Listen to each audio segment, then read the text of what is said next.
कर रहा हूं आपसे ये वादा, यहां मिलेगा आपको ज्ञान उम्मीद से ज्यादा। Hello friends, this is Dharmendra Singh. Welcome back in the digital classroom of the unique coaching institute Bhopal. दोस्तों, आज की क्लास में हम पढ़ने वाले हैं class 10th maths chapter 3 exercise 3.3 के पार्ट 3 में कुछ रिमेनिंग क्वेश्चन। एक्सरसाइज 3.3 की पिछली दो वीडियोस में हमने देखे थे क्वेश्चन नंबर फर्स्ट के सम्स और कुछ क्वेश्चन नंबर सेकंड और कुछ question number second number question का और कुछ क्वेश्चन नंबर 3 के क्वेश्चन। तो आई होप पिछली दोनों वीडियोस आपको पसंद आई होंगी। और आज हम करेंगे चैप्टर 3 के एक्सरसाइज 3.3 के कुछ लास्ट रिमेनिंग क्वेश्चंस। और अगर क्वेश्चन में किसी भी क्वेश्चन में आपको कुछ भी अगर डाउट रहता है तो आप कमेंट बॉक्स में हमसे पूछ सकते हैं या नीचे दिए डिस्क्रिप्शन में व्हाट्सएप नंबर पर हमसे अपने डाउट क्लियर कर सकते हैं। दोस्तों, आज की क्लास में हम अपने पिछली क्लास का जो रिमेनिंग क्वेश्चन है उसमें हम स्टार्ट करेंगे एक्सरसाइज 3.3 के क्वेश्चन नंबर 3 के फोर्थ सम से। अब एक्चुअल में फोर्थ सम का जो मैटर है वो यहाँ पर कुछ ज्यादा है, इसलिए मैंने बोर्ड पर आपको नहीं लिखा है, बट मैं आपको यहाँ पर एक्सप्लेन कर देता हूँ पूरे क्वेश्चन में क्या बोला जा रहा है और उसके बाद हम यहाँ पर पूरा स्टेप बाय स्टेप उसको सॉल्व करते हैं। तो क्वेश्चन में आपको ये बोला जा रहा है कि एक सिटी है, सिटी में एक टैक्सी का दो तरह से किराया लिया जा रहा है, एक फिक्स चार्ज है और एक आपका पर किलोमीटर चार्ज है, अर्थात एक नियत भाड़ा है और एक आपका प्रति किलोमीटर भाड़ा है। और यहाँ पर ये बोला जा रहा है कि यदि आप 10 किलोमीटर दूरी तय करते हैं, 10 किलोमीटर का डिस्टेंस कवर करते हैं, तब आपको 105 रुपए पे करना पड़ेगा।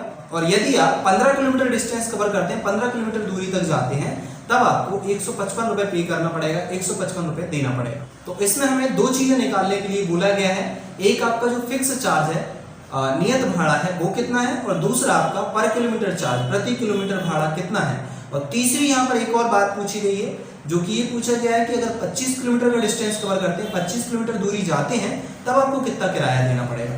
तो चलिए इसको हम और भी अच्छे से सॉल्यूशन में समझने का प्रयास करते हैं, एक एक स्टेप बाय स्टेप। तो इस सम्स में, इस सवाल में जो हमें ज्ञात करना है, जो हमें फाइंड करना है, सबसे पहले हम उसको यहाँ पर मान लेंगे जैसे हमें दो जो किराए हैं उनको भाड़ा है उनको निकालने को बोला जा रहा है। तो यहाँ पर हम मान लेंगे let the fixed charge be X and per kilometre charge be Y rupees. ये एक्स रुपीज मान लिया यहाँ पर और ये अपने बाय रुपीज मान लिया। हिंदी में लिख लेंगे माना नियत भाड़ा एक्स रुपए तथा प्रति किलोमीटर भाड़ा बाय रुपए है। यहां पर ये हमने मान लिया और इसके बाद हम यहां पर अकॉर्डिंग टू क्वेश्चन लिखेंगे। जो भी प्रश्न में बोला जा रहा है, जो भी क्वेश्चन में बोला जा रहा है उसको हम यहां पर लिखेंगे प्रश्नानुसार, मतलब प्रश्न के अनुसार क्या बोला जा रहा है। तो सबसे पहले उसमें ये चीज बोला है अगर आप 10 किलोमीटर का डिस्टेंस कवर करते हैं, 10 किलोमीटर दूरी जाएंगे, तब आपको कितना रुपए पे करना पड़ेगा। इट मींस उसमें ये लिखा है 10 किलोमीटर दूरी अगर आप तय करेंगे तो आपको 105 रुपए पे करना पड़ेगा। तो उसको हम किस तरीके से यहाँ पर जमा सकते हैं। तब आपको ये जो है ये बताया जा रहा है कि अगर आपको x रुपए फिक्स चार्ज है वो तो देना ही पड़ेगा और जितने आप किलोमीटर जाएंगे उस हिसाब से आपको 12 रुपए के हिसाब से आपको पे करना पड़ेगा। तो आपका ये तो तय है कि आपको x रुपए तो देना ही पड़ेगा, ये तो फिक्स है। इसके अलावा आप जैसे 10 किलोमीटर जा रहे हैं, 1 किलोमीटर प्रति किलोमीटर या पर किलोमीटर का मतलब है 1, तो यहाँ पर 1 किलोमीटर का जो चार्ज है वो 12 रुपए है। तो यहाँ पर आप 10 किलोमीटर जा रहे हैं तो 10 12 रुपए और इस तरह से आपका टोटल जो फेयर है, टोटल किराया बन रहा है यहाँ पर 105 रुपए। और इसके बाद उसमें ये चीज बोली जा रही है कि अगर आप ये 15 किलोमीटर का डिस्टेंस कवर करेंगे तब आपको 155 रुपए देना पड़ेगा। मतलब अगर आप 10 किलोमीटर का डिस्टेंस करेंगे तो फिक्स चार्ज के साथ पर किलोमीटर चार्ज के हिसाब से आपको 105 रुपए देना पड़ेगा और अगर आप 15 किलोमीटर दूरी तय करेंगे तो आपको फिक्स चार्ज के साथ में 155 रुपए देना पड़ेगा। 1 किलोमीटर प्रति किलोमीटर मतलब 1 किलोमीटर के हिसाब से आपको 12 रुपए देना पड़ रहा है और प्रति किलोमीटर 1 किलोमीटर का 12 रुपए तो 10 किलोमीटर का 10 12 रुपए, 1 किलोमीटर का 12 रुपए तो 15 किलोमीटर का 15 12 रुपए और उसके साथ जो फिक्स है वो आपको मिला के यहाँ पर 155 और 105 रुपए आपका हो रहा है।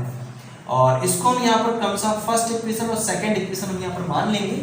आफ्टर दैट हम बिकॉज यहाँ पर 3.3 पूरी सब्स्टिट्यूशन मेथड से सॉल्व करना चाहेंगे और इसके बाद 3.4 जो है वो हम एलिमिनेशन मेथड अर्थात विलोपन विधि सॉल्व करेंगे और 3.5 को क्रॉस मल्टीप्लिकेशन मेथड। और इस 3 चैप्टर में इस तरह से हम तीनों मेथड को बहुत अच्छे तरीके से सीखने का प्रयास करेंगे। तो यहाँ पर हम देख लेते हैं सब्स्टिट्यूशन मेथड से सॉल्व करने के लिए सबसे पहले हम यहाँ पर इक्वेशन ले लेते हैं फर्स्ट वाली, फ्रॉम इक्वेशन फर्स्ट। हिंदी में लिखेंगे समीकरण 1 से। पिछले वीडियोस में भी मैं आपको समझा चुका हूँ, तो यहाँ पर आपको प्रॉब्लम नहीं होगी समझने में। तो यहाँ पर हमने फर्स्ट इक्वेशन लिया। अब यहाँ पर जो 10y है इसको उस साइड ले जाएंगे, x equal to 105 minus 10y हो जाएगा। ये 10y उस साइड जाएगा, माइनस का हो जाएगा, और इस तरीके से आपका हो जाएगा इक्वेशन नंबर 3। और बिकॉज हमने इक्वेशन फर्स्ट से बनाया है इसलिए हम इसको सेकंड इक्वेशन में रख देंगे।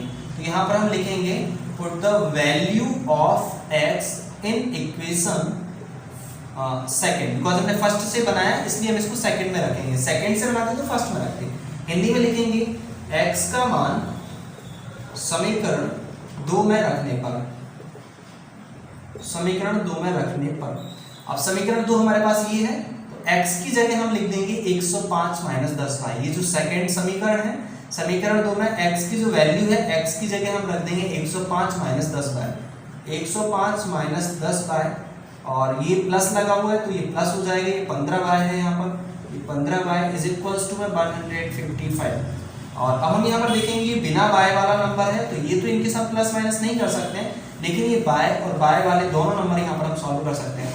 15y में से 10y जाएंगे तो 5y बचेंगे, और ये नंबर जो है इसको हम उस साइड भेज देंगे। तो 155 यहाँ पर पहले से स्थापित है बैठे हुए, और 105 उस साइड चले जाएंगे तो ये माइनस के हो जाएंगे, बिकॉज 105 यहाँ प्लस के हैं, उस साइड जाएंगे तो माइनस का 105 यहाँ पर हो जाएगा। और अब हम देख रहे हैं कि 5y जो है, ये जो 5 और y के बीच में कोई साइन नहीं है, मतलब मल्टीप्लाई में, तो ये क्रॉस मल्टीप्लाई में नीचे चला जाएगा, और ये हो जाएगा y इज इक्वल टू 155 में से 105 जाएगा, तो यहाँ पर आपका बचेगा 50, और ये 5 नीचे आ गया क्रॉस मल्टीप्लाई में, और 5 10 या 50, और ये आ गया इस तरह से y इज इक्वल टू 10। और अब ये जो y की वैल्यू है हम इजीली इक्वेशन थर्ड में रख देंगे, तो हमारे पास x की वैल्यू यहाँ पर निकल आएगी। हम यहाँ पर लिखेंगे put the value of y in equation third. Hindi में लिखेंगे y का मान समीकरण 3 में रखने पर। समीकरण 3 में हम y का मान रख देंगे, तब हमारे पास यहाँ पर होगा x is equals to 105 minus 10, और y की जगह हम देखेंगे यहाँ पर y की वैल्यू हमारे पास बिकॉज 10 है, इसलिए हम यहाँ पर y की जगह रख देंगे 10। और अब हम यहाँ पर देख रहे हैं x इक्वल टू 105 माइनस 10, 10 जो हो जाएगा 100, और 105 में से 100 जाएगा तो यहाँ पर आ जाएगा 5। इस तरह से x की वैल्यू आपके पास हो जाएगी 5। इस तरह से आपके पास x और ये दो x और y की वैल्यू यहाँ पर आ चुकी है, मतलब आपका जो प्रति किलोमीटर किराया और फिक्स किराया यहाँ पर आ चुका है। और इसके बाद हम यहाँ पर लिख सकते हैं hence the fixed charge will be 5 rupees and per kilometer charge will be, y की वैल्यू 10 है, 10 रुपीज। तब यहाँ पर हिंदी में भी आप लिख सकते हैं नियत भाड़ा, अतः नियत भाड़ा 5 रुपए और प्रति किलोमीटर भाड़ा इज इक्वल्स टू 10 रुपए। अब उसमें एक और नई चीज निकालने के लिए बोला गया है कि अगर आप 25 किलोमीटर का डिस्टेंस कवर करते हैं, 25 किलोमीटर दूरी तक जाते हैं, तब आपको कितना रुपए पे करना पड़ेगा। तब हम यहाँ पर लिखेंगे for covered the distance of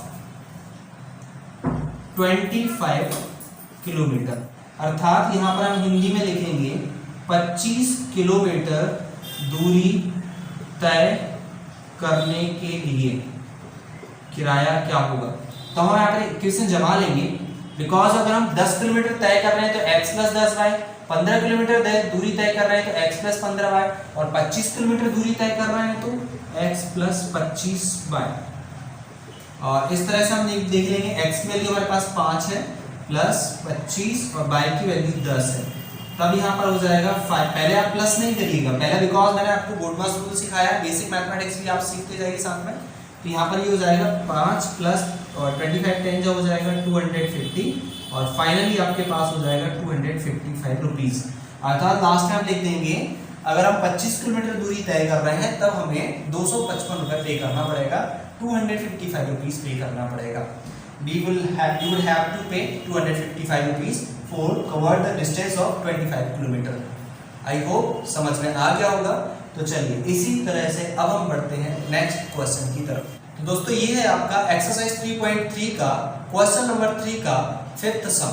तो चलिए सबसे पहले हम यहाँ पर क्वेश्चन को समझने का प्रयास करते हैं, इसके बाद हम इसको एक एक स्टेप बाय स्टेप समझने का प्रयास करेंगे, इसको सॉल्यूशन करेंगे इसका। तो क्वेश्चन में बोला जा रहा है अ फ्रैक्शन बिकम्स 9/11, मतलब एक जो फ्रैक्शन है भिन्न है वो 9/11 बन जाती है, हो जाती है इफ यदि 2 is added to both the numerator and the denominator, यदि 2 जोड़ दिया जाए, 2 प्लस कर दिया जाए न्यूमरेटर और डेनोमिनेटर दोनों में, both दोनों। if 3 is added to both the numerator and denominator, यदि 3 जोड़ दिया जाए, ऐड कर दिया जाए, प्लस कर दिया जाए both दोनों में, the numerator and the denominator, numerator अंश और the denominator हर, अंश और हर दोनों में 3 ऐड कर दिया जाए, जोड़ दिया जाए, प्लस कर दिया जाए तो it becomes 5/6, ये 5/6 बन जाती है आपकी fraction. Then find the fraction, तो आपको भिन्न ज्ञात करना है, फ्रैक्शन ज्ञात करना है। तो चलिए सबसे पहले यहाँ पर इसको जानने का प्रयास करते हैं, समझने का प्रयास करते हैं। यहाँ पर हम सबसे पहले यहाँ पर क्या करेंगे, तो अब यहाँ पर हमें सॉल्व में सबसे पहले हमें जो फाइंड करनी है उसको हम यहाँ पर लिख लेंगे let the fraction be x/y, Hindi में लिख लेंगे माना भिन्न x/y है। यहाँ पर हमने भिन्न मान लिया x/y है और यहाँ ऊपर वाले को बोलते हैं न्यूमरेटर, नीचे वाले को बोलते हैं डेनोमिनेटर। हिंदी में ऊपर वाला होता है अंश, नीचे वाला होता है हर। और अब हम यहाँ पर जैसा जैसा प्रश्न में बोला जा रहा है, क्वेश्चन में बोला जा रहा है, वहां पर हम ऐसा वैसा करते जाएंगे। सबसे पहले इसमें हम लिख लेंगे यहाँ पर अकॉर्डिंग टू क्वेश्चन, हिंदी में लिख लेंगे प्रश्नानुसार। और अब हम यहाँ पर लिखेंगे जैसा प्रश्न में बोला जा रहा है, सबसे पहले एक फ्रैक्शन आप बना रहे हैं, वो फ्रैक्शन 9/11 हो जाएगी अगर आप फ्रैक्शन के अंश तथा हर, न्यूमरेटर तथा डेनोमिनेटर में 2 ऐड कर देंगे, 2 प्लस कर देंगे। तो हमारे पास न्यूमरेटर मतलब अंश आपका x है, इसमें 2 प्लस कर दीजिए, और डेनोमिनेटर अर्थात हर आपका y है, तब इसमें भी आप 2 प्लस कर दीजिए, बिकॉज उसमें लिखा है बोथ, मतलब दोनों में आप 2 ऐड करेंगे, 2 प्लस करेंगे तो आपकी जो फ्रैक्शन है भिन्न है वो 9/11 यहाँ पर बन जाएगी, ऐसा उसमें लिखा हुआ है और हमने वैसा कर दिया। अब हम देखेंगे यहाँ पर इसके बाद हम क्या कर सकते हैं, इसके बाद हम यहाँ पर क्रॉस मल्टीप्लाई कर सकते हैं, बिकॉज इक्वल लगा है और इन नंबर्स को हम यहाँ पर क्रॉस, इस नंबर को यहाँ पर क्रॉस मल्टीप्लाई कर देंगे। तो 11 का यहाँ क्रॉस मल्टीप्लाई हो जाएगा, 11 का इन दोनों में मल्टीप्लाई होगा, 11 का x में इंटू करेंगे 11x प्लस 11 का 2 में इंटू करेंगे 11 2 जा 22, और इस y प्लस 2 का इधर 9 में इंटू हो जाएगा, तो 9 का इन दोनों में इंटू होगा, 9 का y में इंटू करेंगे 9y, और ये प्लस 9 का 2 में इंटू करेंगे 9 2 जा 18। इस तरह से y प्लस 2 उधर क्रॉस मल्टीप्लाई में चला गया। और अब हम देखेंगे बिकॉज 11 x वाला नंबर है, ये x वाला नंबर बिना x वाले नंबर के साथ प्लस माइनस नहीं हो सकता है, और यहाँ ये 9y के साथ 18 प्लस नहीं हो पाएगा, तो y वाले नंबर को x वाले नंबर के पास ले जाते हैं और बिना xy वाले नंबर को बिना xy वाले नंबर के पास। तो अब हम यहाँ पर देख रहे हैं 11x है और 9y प्लस का है, इस साइड आएगा तो 9y माइनस का हो जाएगा, और ये हमारे पास 18 है, ये प्लस का 22 इक्वल को उस साइड लेके जाएंगे, माइनस का 22 हो जाएगा, और इस तरह से ये प्लस माइनस नहीं हो पाएगा बिकॉज ये x है ये y है, तो हमें यहाँ पर इसको ऐसे ही का ऐसा लिखना पड़ेगा 11x माइनस 9y। 22 में से 18 आपका माइनस होगा तो यहाँ पर बिकॉज डिफरेंट साइन है सब्सट्रैक्ट हो जाएगा, 22 में से 18 जाएगा 4, बड़े नंबर के आगे माइनस है तो ये माइनस, और ये हो जाएगा इक्वेशन नंबर फर्स्ट। सिमिलरली हम यहाँ पर लिख लेंगे, सिमिलरली इसी प्रकार हिंदी में आप लिख लीजिए, इसी प्रकार दूसरी बात भी बोली जा रही है, if 3 is added both the numerator and denominator, अगर हम 3 प्लस कर दें, न्यूमरेटर अर्थात अंश और डेनोमिनेटर अर्थात हर, अंश और हर में अगर हम 3 प्लस कर दें, मतलब अंश में भी 3 प्लस कर दीजिए, हर में भी 3 प्लस कर दीजिए, तब आपका जो फ्रैक्शन इट बिकम्स 5/6, तब आपका जो फ्रैक्शन बनेगा ये 5/6 बन जाएगा। और इसी की तरह जैसा हमने लिखा सिमिलरली इसी प्रकार और इसी की तरह हम सॉल्व कर देंगे। इसको इधर क्रॉस मल्टीप्लाई, इसका इधर क्रॉस मल्टीप्लाई, 6 का x में क्रॉस मल्टीप्लाई 6x, 6 का 3 में मल्टीप्लाई 6 3 18 इक्वल 5 का इन दोनों में इंटू हो जाएगा तो ये हो जाएगा 5 बाय प्लस 5 3 जा 15। अब यहाँ पर 6x 5 बाय इस साइड आएगा माइनस 5 बाय और ये आपका 15 है और 18 उस साइड चला जाएगा तो ये माइनस का 18 यहाँ पर हो जाएगा। इस तरह से आप देख रहे हैं 6x minus 5 by is equals to, because different sign है 18 में से 15 माइनस होगा तो यहाँ पर -3 बिकॉज माइनस के आगे बड़े नंबर के आगे माइनस लगा इसलिए -3। तो अब हम इसको दे देंगे इक्वेशन नंबर सेकंड और अब हमारे पास इक्वेशन फर्स्ट भी है इक्वेशन सेकंड भी है। फर्स्ट और सेकंड इक्वेशन को हम सब्स्टिट्यूशन मेथड अर्थात प्रतिस्थापन विधि से सॉल्व करके x और y की वैल्यू निकालेंगे और x और y की वैल्यू को हम यहाँ रख के ये हमारा हो जाएगा फ्रैक्शन। तो सबसे पहले हम यहाँ पर देख लेते हैं इसको सॉल्व करने के लिए थोड़ा सा कैलकुलेशन यहाँ पर बड़े नंबर डिफिकल्टी जा सकती है इसलिए बने रहिए मेरे साथ एक एक स्टेप के साथ। और यहाँ पर हम देख लेते हैं दो इक्वेशन है, दो में से किसी को भी ले लीजिए बिकॉज हमें ये वाला इक्वेशन छोटा देख रहा है इससे तो हम यहाँ पर इक्वेशन सेकंड से ले लेते हैं। इक्वेशन यहाँ पर लिख लेंगे हम फ्रॉम इक्वेशन सेकंड, हिंदी में लिख लेंगे समीकरण 2 से। समीकरण 2 से हम यहाँ पर लिखेंगे तो ये -5y को उस साइड भेज देंगे तो ये 6x हो जाएगा -3 पहले से ही है, -5y उस साइड चला जाएगा तो ये हो जाएगा +5y और ये अब 6 को नीचे भेज दें यहाँ पर हम तो ये हो जाएगा -3 + 5y और ये 6 नीचे आ गया अपॉन में 6 हो गया और इसको दे देंगे इक्वेशन नंबर 3 समीकरण नंबर 3। अब बिकॉज ये जो समीकरण है हमने इक्वेशन सेकंड समीकरण 2 से बनाया है इसलिए अब हम ये x का मान समीकरण 1 में रखेंगे। जब समीकरण 1 से बनाते हैं तो 2 में रखते हैं, 2 से बनाते हैं तो 1 में रखते हैं।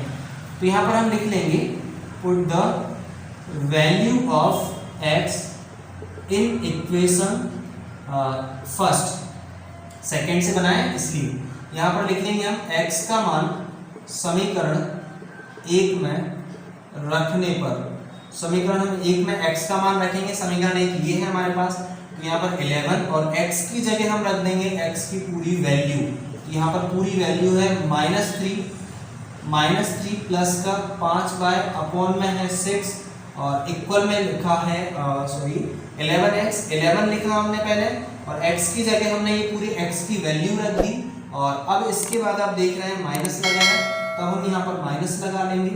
माइनस के बाद 9y लिखा है तो 9y लिख लेंगे इक्वल में कितना लिखा है -4 तो यहाँ पर हम लिख लेंगे -4। तो आई होप ये समझ में आ रहा होगा। अब बिकॉज हम देख रहे हैं नीचे 6 से 11 कैंसिल नहीं हो रहा तो 11 का अंदर इंटू हो जाएगा 11 3 जा 33 और 11 का 5 में इंटू हो जाएगा 11 5 जा 55 बाय और ये बिकॉज 6 है नीचे एलसीएम आएगा तो एलसीएम लेने के बाद यहाँ पर 6 का 9 में भी इंटू हो जाएगा 6 का क्रॉस मल्टीप्लाई हो जाएगा 4 में 6 9 जा 54 बाय 6 9 जा 54 बाय इज इक्वल्स टू 6 का क्रॉस मल्टीप्लाई -4 में भी हो जाएगा 6 4 जा 24 माइनस पहले से लगा हुआ है और अब हम देख रहे हैं 55 बाय में से 54 बाय जाएगा तो यहाँ पर ओनली बचेगा बाय और ये बिकॉज -33 है बिना बाय वाला नंबर इसलिए बिना बाय वाले नंबर के पास भेज दीजिए तो -24 -33 उस साइड जाएगा +33 -24 पहले से ही वहां पर बैठा हुआ है इक्वल की उस साइड तो हमने उसको ऐसे ही लिख दिया। अब हम देख रहे हैं y की वैल्यू 33 में से 24 माइनस करेंगे तब यहाँ पर आपकी जो y की वैल्यू निकल के आएगी वो होगी आपकी यहाँ पर 9 बिकॉज बड़ा नंबर प्लस का है इसलिए यहाँ पर हो जाएगा ये +9 और इस तरह से आपकी जो y की वैल्यू आ गई है ये 9। अब हम यहाँ पर जो y का मान है वो यहाँ पर हम रख देंगे इक्वेशन नंबर फर्स्ट में या अभी हम देखेंगे अभी हमने जो है सॉल्व करने के बाद यहाँ पर देखा x का मान यहाँ पर निकाल लिया और इस तरह से हम यहाँ पर देखा y = 9 आ गया तो y का मान भी हम समीकरण 3 में रख देंगे और समीकरण 3 में y का मान रखेंगे तो x का मान निकल जाएगा। तो यहाँ पर हम लिख देंगे put the value of y in equation third, Hindi में हम लिख देंगे y का मान समीकरण 3 में रखने पर y का मान समीकरण 3 में रखने पर y का जो मान 9 आया वैल्यू 9 आई है उसको समीकरण 3 में रख देंगे तो ये हो जाएगा x = -3 और प्लस लगा हुआ है +5 बाय तो ये 5 और ये y की जगह y की वैल्यू रख देंगे * 9 बिकॉज इनके बीच में कोई साइन नहीं है इसलिए इंटू 9 अपॉन में 6 लिखा हुआ है और इक्वल में ये -3 और प्लस 5 9 जा 45, ये -3 है और ये प्लस का 45 अपॉन में 6 है। इस तरह से x की वैल्यू आ गई 45 में से 3 जाएगा तो ये आ जाएगा आपका 42 अपॉन 6 6 7 जा 42 और x की वैल्यू आ गई आपकी 7। यहाँ पर x की वैल्यू 7 है, y की वैल्यू 9 है। तब यहाँ पर आपका जो फ्रैक्शन होगा वो आंसर मैं यहाँ पर आपके पास लिख देता हूँ बिकॉज वहाँ पर जगह नहीं है, इसलिए यहाँ पर आप लिख देंगे हेंस फ्रैक्शन अर्थात हिंदी में लिख लेंगे भिन्न, अतः भिन्न is equals to x upon y। x की जगह आप लिख देंगे 7, x की जगह पर 7 लिख दीजिए बिकॉज x की वैल्यू 7 है और y की वैल्यू आपने 9 लिखी इसलिए y की जगह आप लिख देंगे यहाँ पर 9 और ये आपका आंसर आ जाएगा फ्रैक्शन आपका भिन्न आपका आ जाएगा 7/9।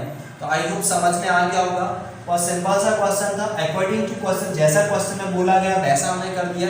अगर आपको समझ में नहीं आया तो वीडियो को पीछे ले जाके दोबारा से इसको देख लीजिए। तो चलिए अब हम बढ़ते हैं यहाँ पर नेक्स्ट क्वेश्चन की तरफ। तो दोस्तों ये हमारा एक्सरसाइज 3.3 का क्वेश्चन नंबर 3 का लास्ट सम, 6th सम। तो चलिए सबसे पहले हम यहाँ पर क्वेश्चन को समझने का प्रयास करते हैं, इसके बाद हम इसको सॉल्व करेंगे, स्टेप बाय स्टेप यहाँ पर हम सॉल्व करेंगे। और सबसे पहले हम यहाँ पर देख लेते हैं 5 year hence मतलब 5 साल बाद the age of Jacob, Jacob की एज उम्र विल बी 3 times, 3 टाइम हो जाएगी। 3 साल बाद 5 years hence 5 साल बाद जैकब की जो उम्र है वो 3 गुना हो जाएगी। किससे?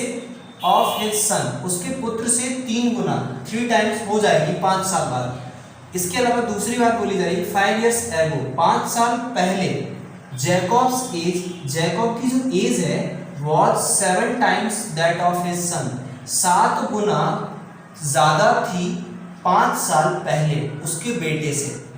तब यहाँ पर ये बोला जा रहा है what are their present age, तो उनकी अभी की जो प्रेजेंट एज है, जो अभी की जो वर्तमान आयु है वो कितनी है, यहाँ पर ये पूछा जा रहा है। तो सबसे पहले हम यहाँ पर देखेंगे जो भी हमसे पूछा जा रहा है वो हम यहाँ पर लेट कर लेंगे। तो सबसे पहले हम यहाँ पर देखेंगे let the present age of Jacob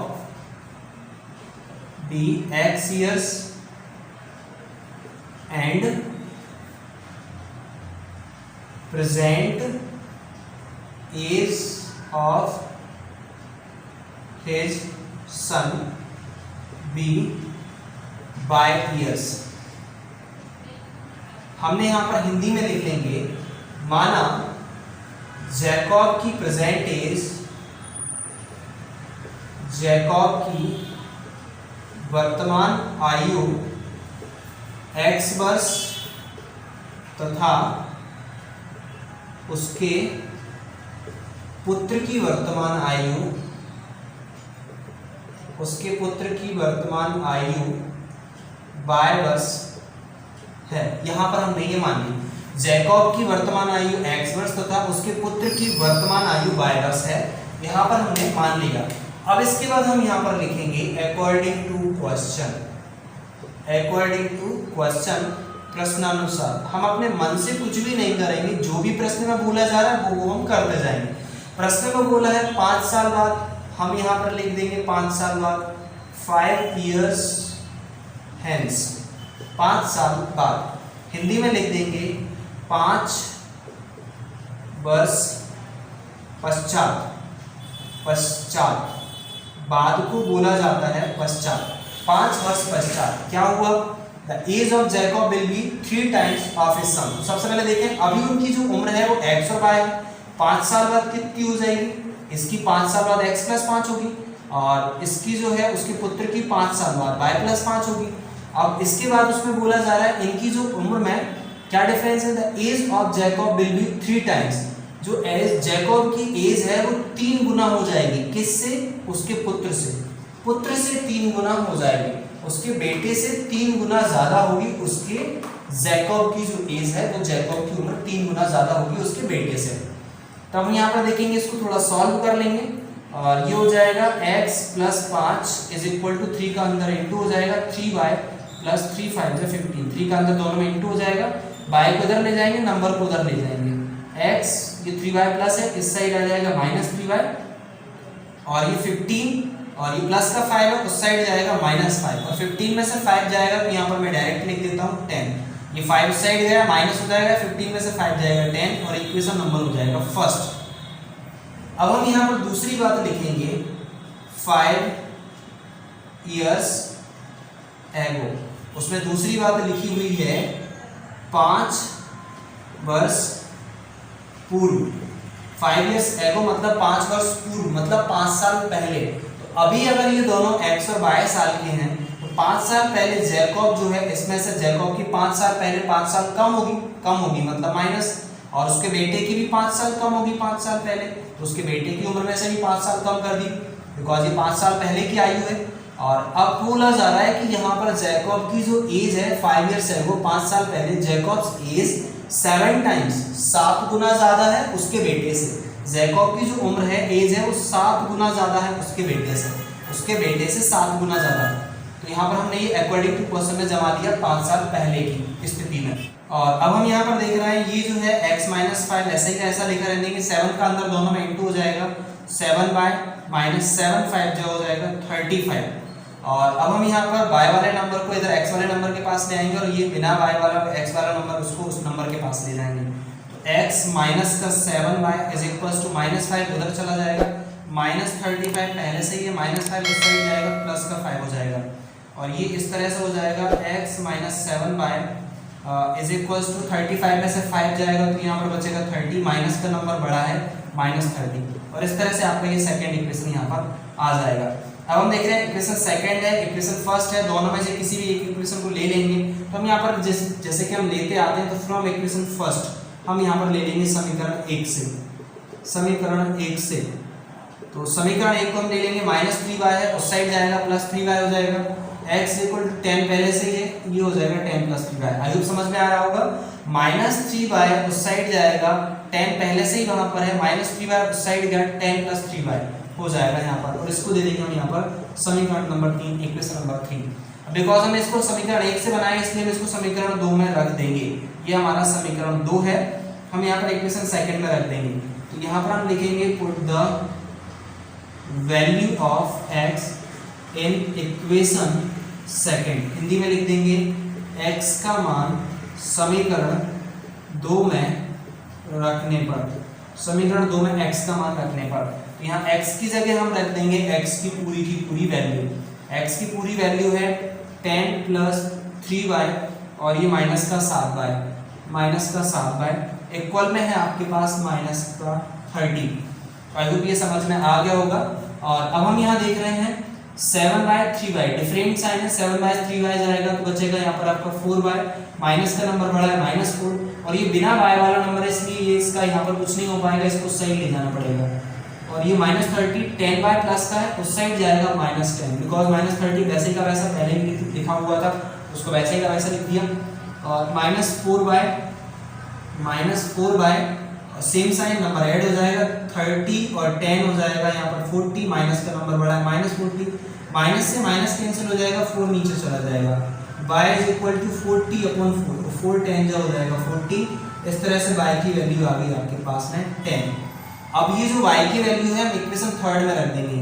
तो यहाँ पर हम लिख देंगे put the value of y in equation third, मतलब y का मान समीकरण 3 में रखने पर, y का मान समीकरण 3 में रखने पर, तो यहाँ पर x इज इक्वल्स टू है 10 प्लस 3 और y के बीच में कोई साइन नहीं, मतलब मल्टीप्लाई में है, तो y की जगह हम रखेंगे 10 मल्टीप्लाई 3 इंटू 10, तो ये हो जाएगा 10। पहले आप प्लस नहीं करिएगा बिकॉज बोर्ड मार्क्स के रूल से पहले इंटू करना पड़ता है।